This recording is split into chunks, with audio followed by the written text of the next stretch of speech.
Dear students, Assalamu alaikum and welcome to my YouTube channel Let's Learn. Let's start our first lesson of secondary social studies for Pakistan by Peter Moss for class 7. It is specially designed for Pakistan. It means whatever we learn, we read, it revolves around Pakistan. In this we have two sections, geography section and history section. Before starting our chapter 1, let's define geography. What is geography? We can say that geography is the study of physical features of Earth and its atmosphere and human activities. यानी हम कह सकते हैं कि geography क्या है कि हम अर्थ के फिज़िकल फीचर्स के बारे में इसमें स्टडी करते हैं। वो फिज़िकल फीचर्स तबई खदोहाल होते हैं, यानी ज़ाहिरी तौर पे हमें किस तरह की नज़र आ रही हैं चीज़ें। स्पेसिफिक प्लेस के भी फ़िज़िकल फीचर्स हो सकते हैं। सब प्लेसेस अर्थ के ऊपर ही हैं, प्लानट हमारा अर्थ ही है जहाँ पे हम रहते हैं। वहाँ पे लोग किस तरह से रहते हैं, किस किस्म की एक्टिविटीज़ हैं, लोगों का वहाँ पे रहन सहन का क्या तरीका है, क्या कल्चर है, क्या रिलीजन है, ये सारी स्टडी जो भी हम करते हैं वो जियोग्राफी में करते हैं। हमारा फर्स्ट चैप्टर है जियोग्राफी सेक्शन में, चैप्टर नंबर 1 है geography of the Muslim world, यानी हम मुस्लिम वर्ल्ड के फिज़िकल फीचर्स को डिस्कस करने जा रहे हैं। अब मुस्लिम वर्ल्ड क्या है? मुस्लिम वर्ल्ड में वो तमाम कंट्रीज़ आ जाती हैं जिनकी गवर्नमेंट्स ने ये डिक्लेयर किया हुआ है कि उनका सरकारी सतह पर जो रिलीजन है वो इस्लाम है। और ये कंट्रीज़ मोर देन 50 हैं, 57 और 58 कंट्रीज़ बनती हैं जिनसे हमारी मुराद मुस्लिम वर्ल्ड है, जिनकी गवर्नमेंट ने ये डिक्लेयर किया है कि वो इस्लामिक कंट्रीज़ हैं।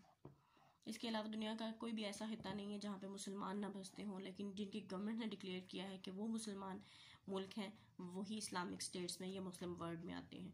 स्टार्ट करेंगे अपना first topic, the Muslim world. Islam is the second largest religion and the fastest growing one in the world. दुनिया में इस्लाम दूसरा बड़ा मज़हब है और तेज़ी से बढ़ता हुआ मज़हब है। The graph below shows the estimated number of followers of the 4 main religions in the world. ये बार ग्राफ है जी, इसमें परसेंटेजेस गिवन है कि दुनिया के 4 बड़े मज़हब कौन कौन से हैं। क्रिश्चियंस हैं 33%, मुस्लिम हैं 21%, हिंदू हैं 14%, बुद्धिस्ट हैं 6% और बाकी सब रिलीजन इसके अलावा इन 4 बड़े मज़ाहिब, ये 4 बड़े मज़ाहिब हैं, इसके अलावा बाकी सब रिलीजन मिला जुला के 26% बनते हैं। For this book we will take the Muslim world to mean those countries whose governments have declared that they are Islamic states, for example Iran, Saudi Arabia and those countries where the majority of population is Muslim।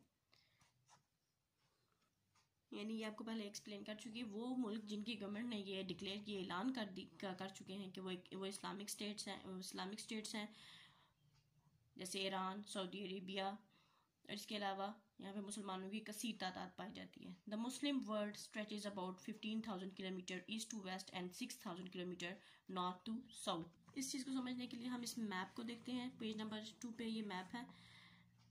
इस map में जितना भी ये green belt है ये सारे का सारा इस्लामिक कंट्रीज़ को शो कर रहा है। इसमें east to waste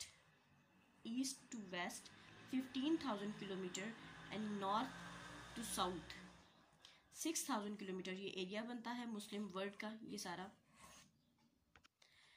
inside this vast region there are bound to be many differences but the whole area is bound together by faith in Islam, the prophet सल्लल्लाहु अलैहि वसल्लम and the Quran.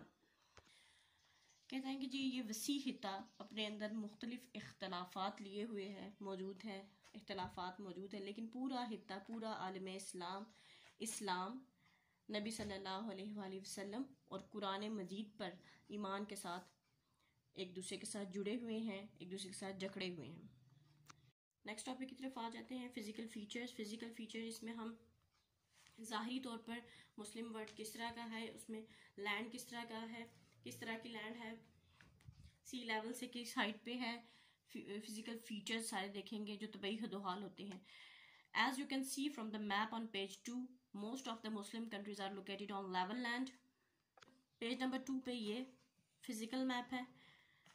Physical map में physical features को show किया जाता है। इसमें ये स्केल गिवन है जो कि लैंड हाइट्स को शो कर रहा है। डिफरेंट कलर्स के जरिए हाइट को शो किया गया है इस मैप में। ये ग्रीनिश कलर, थोड़ा डार्क ग्रीन कलर है, ये land below the sea level. हम सतह समुंदर से जो ज़मीन का जो लेवल है वो नीचे होता है, वो इस कलर में शो हो रही है। जो सी लेवल पे हैं यानी सतह समुंदर के बराबर हैं, वो उनका कलर ये पैरेट ग्रीन है। फिर उसके बाद जो उससे बुलंदी पे चली जाती हैं वो लाइट ग्रीन है, ग्रीन की और शेड्स यूज़ की हुई हैं। और सबसे बुलंदों वाला जो पहाड़ी सिलसिले हैं उनको वाइट कलर से शो किया गया है। 5000 मीटर से अबव जो भी पहाड़ी सिलसिले हैं। अब इन कलर्स को अगर हम इस मैप में देखें तो आपका जो मुस्लिम वर्ल्ड है, ये सारा जो हम पहले मैप देख रहे थे पॉलिटिकल मैप वो मैप होता है जिसमें कंट्रीज़ की पॉलिटिकल बाउंड्रीज को शो किया जाता है। जैसे पाकिस्तान की पॉलिटिकल बाउंड्री ये है, इसमें सिर्फ पॉलिटिकल बाउंड्रीज शो हो रही हैं। इसमें फिजिकल फीचर्स उस तरह से कलर देके उस तरह से शो नहीं किए गए। सिर्फ यहाँ पे ग्रीन कलर दिया गया है इसको शो करने के लिए ये सब इस्लामिक कंट्रीज हैं। यहाँ पे इंडिया को भी लाइट ग्रीन कलर दिया गया है। इससे थोड़ी एक शेड लाइट है क्योंकि इंडिया में 20 करोड़ से ज़्यादा मुसलमान बसते हैं। जितने टोटल पाकिस्तान में बसते हैं उससे ज़्यादा या उतने ही इंडिया में भी बसते हैं, इसलिए इसको भी ग्रीन कलर दिया गया। अदरवाइज इंडिया अपने आप को सेकुलर स्टेट कहता है, उसका कोई रिलीजन नहीं है और इस्लाम तो बिल्कुल भी नहीं उसको सरकारी तौर पे मानते। और ये हम अगर कंपेयर करें, ये सारा मुस्लिम वर्ल्ड है। इसी चीज़ को हम दूसरे मैप में देखें तो आपके पास ये लाइट ग्रीन कलर है। और लाइट ग्रीन कलर क्या शो कर रहा है कि 200 मीटर्स पे है सी लेवल से, यानी तकरीबन हमवार जगह हैं। हमवार के मतलब होता है बराबर प्लेन प्लेसेस हैं, ऊंची नीची उतार चढ़ाव वाली जगह नहीं है। The highlands of Ethiopia, Yemen and the southern end of Saudi Arabia, eastern Turkey and much of Iran। जो मरकजी मेन माउंटेनियस रीजन है यानी पहाड़ी सिलसिला है वो एटलस रेंज है। शुमाली अफ्रीका की तरफ शुमाली अफ्रीका, यमन, एथोपिया, सऊदी अरेबिया, ईरान का काफ़ी सारा हिस्सा, मशरकी तुर्की का हिस्सा इस एटलस रेंज में आता है। एटलस रेंज एक पहाड़ी सिलसिला है, इसको कोहे अतलस कहते हैं। जैसे पाकिस्तान में हिंदू कुश और कराकोरम के पहाड़ी सिलसिले हैं, वैसे ही वो इस बेल्ट में जो एथोपिया, यमन, सऊदी अरेबिया और तुर्की वाला बेल्ट है, इसमें जो पहाड़ी सिलसिला है वो एटलस रेंज है।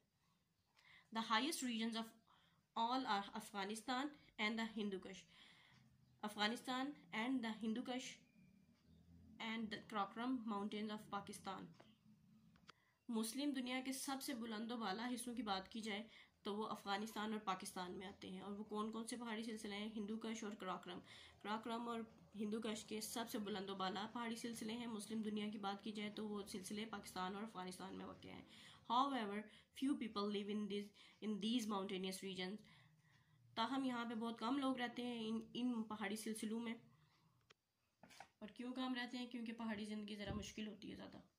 अच्छा जी, आगे चलते हैं। The next map shows that much of the Muslim world except for Malaysia, Indonesia and some parts of Africa has very little natural vegetation. More than half of the whole area is hot desert, temperate desert, semi-desert and scrub. ये map है जी, page number 3 पे map है ये। इसमें ये scale है, natural vegetation different colours के through show की गई हैं।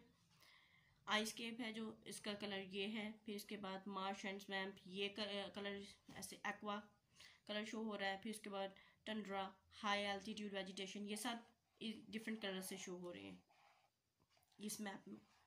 इस मैप को देखें तो ये एरिया है मलेशिया और इंडोनेशिया का, जो कि डार्क ग्रीन कलर में, और ये ग्रीन कलर है, मिक्स्ड फॉरेस्ट है। इस एरिया के अलावा बाकी अगर आप मुस्लिम वर्ल्ड को कंपेयर करें, यहाँ से यहाँ कंपेयर करें तो किस किस्म की वेजिटेशन है हम यहाँ से कंपेयर कर सकते हैं। सिर्फ इंडोनेशिया और मलेशिया के अलावा नेचुरल वेजिटेशन मुस्लिम वर्ल्ड में बहुत कम है। या तो हॉट डेजर्ट्स हैं, देखिए yellow colour, mango yellow colour show कर रहा है, हॉट डेजर्ट्स हैं, या सेमी डेजर्ट्स हैं, ये लाइट पर्पल कलर शो कर रहा है, सेमी डेजर्ट्स हैं, या स्क्रब लैंड्स हैं, यानी बिल्कुल ही झाड़ियाँ उगी हुई हैं वहाँ पे। क्या कहते हैं, in these desert areas apart from a few oases, little or nothing grows except very tough plants which can survive in such harsh conditions. Oasis सहरा में वो जगह होती है जहाँ पे पानी अवेलेबल होता है थोड़ी मिकदार में और कुछ झाड़ियाँ वगैरह।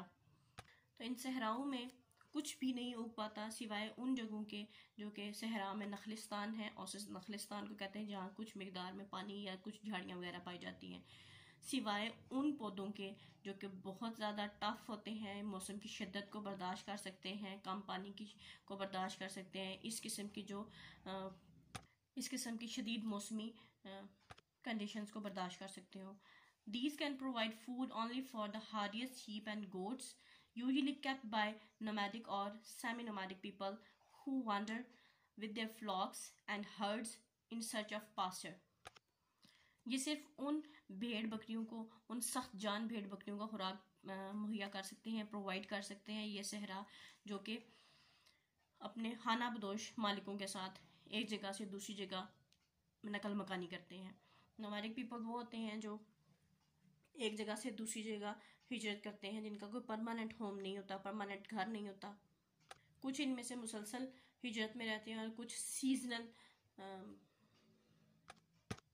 खाना बदोश होते हैं, कुछ सीजनल खाना बदोश होते हैं और कुछ मुसलसल हरकत में रहते हैं। जैसे कि दरिया वादी नीलम की बात की जाए तो आज़ाद कश्मीर में वहाँ पे बर्फ़बारी शदीद होती है सर्दियों में, जिसकी वजह से रोड्स और रास्ते सब ब्लॉक हो जाते हैं और लोग उन पहाड़ी इलाकों से हिजरत करके नीचे मैदानी इलाकों में मुजफ्फराबाद वगैरह में आके सेटल डाउन होते हैं, जहाँ पे उनको फ्रेश खाना अपने लिए और अपने हर्ड्स के लिए, फ्लॉक्स के लिए अवेलेबल होता है, जहाँ पे चरागाहें मौजूद होती हैं। There are, however, considerable areas of tropical rainforests in parts of Central Africa and Southeast Asia which produce huge amounts of timber and tropical forest products such as rubber and tropical fruits. ताहम वस्ती Africa और जनूब मशरकी Asia में बड़े पैमाने पे tropical forest पाए जाते हैं, जो कि ह्यूज अमाउंट में टिम्बर और ट्रॉपिकल जो प्रोडक्ट्स हैं वो प्रोड्यूस करते हैं, जैसे रबर और ट्रॉपिकल फ्रूट्स। अब ट्रॉपिकल रेन फॉरेस्ट क्या होते हैं? Tropical rain forest tropical lands पे पाए जाते हैं, जैसे ये वो फॉरेस्ट जहाँ मौसम कभी भी ड्राई नहीं होता, नमी रहती है हमेशा, बारिश हो या ना हो वहाँ पे हमेशा नमी रहेगी, बिल्कुल ड्राई वेदर नहीं होता। और ट्रॉपिकल फ्रूट्स में जो फ्रूट्स आ जाते हैं वो कीवी, पपाया, पाइनएप्पल और इस किस्म के मैंगो, ये सब फ्रूट जो कि ड्राई वेदर में नहीं उगते। इन अदर कंट्रीज़ और टिम्बर जो सा है इसको एक्सप्लेन करते हैं। टिम्बर एक ऐसा दरख्त है जिसकी लकड़ी फर्नीचर के लिए यूज़ होती है। इसके अलावा उस पर वो ब्लैक छोटे दाने काली मिर्च की तरह के उगते हैं, जो कि अक्सर हमारे घरों में यूज़ की जाते हैं चटनी बनाने के लिए। In other countries good farm crops are produced in the valleys of great river, the Nile, Tigris, Euphrates and Indus, and in other places by irrigation. बाकी जगहों में जो हमारी अजीम बड़ी वैलीज़ हैं, वादियाँ हैं दरियाई, जहाँ पे वहाँ पे अच्छी फार्म क्रॉप्स प्रोड्यूस की जाती है। फार्म क्रॉप्स गंदम, गन्ना, जो भी ज़्यादातर इसमें सीरियल क्रॉप्स हैं, जो जवार, बाजरा, ये सब फार्म क्रॉप्स हैं। और इन वादियों को सैराब करते हैं दरियाए नील, दजला, फुरात और दरियाए सिंध। और इसके साथ ही हमारा ये रीडिंग चैप्टर नंबर 1 की यहाँ पे ख़त्म होती है।